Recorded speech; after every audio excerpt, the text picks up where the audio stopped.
மத்திய அரசு புதிதாக வெளியிட்டுள்ள அறிவிப்புகள் குறித்து மீண்டும் ஒருமுறை விரிவாக பார்ப்போம்.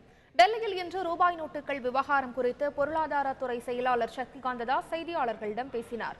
அப்போது பதிவு செய்யப்பட்ட வர்த்தகர்கள் ஒரு வாரத்திற்கு 50,000 ரூபாய் வரை எடுக்க அனுமதி வழங்கப்பட்டிருப்பதாக கூறினார். விவசாயிகள் தங்கள் வங்கிக் கணக்கில் இருந்து ஒரு வாரத்திற்கு 25,000 ரூபாய் வரை எடுத்துக் கொள்ளலாம் என்றும், விவசாயிகள் பயிர் காப்பீடு பிரீமியம் தொகை செலுத்துவதற்காக 15 நாட்கள் கால அவகாசம் நீட்டிக்கப்பட்டிருப்பதாகவும் சக்திகாந்த தாஸ் கூறினார். திருமண வீட்டாரின் செலவிற்காக வங்கியில் இருந்து 2.5 லட்சம் ரூபாய் எடுக்க அனுமதி வழங்கப்பட்டிருப்பதாகவும், மணமகன் மணமகள் மற்றும் அவர்களது தாய் தந்தையின் வங்கிக் கணக்கில் இருந்து எடுக்கலாம் என்றும் சக்திகாந்த தாஸ் கூறியுள்ளார்.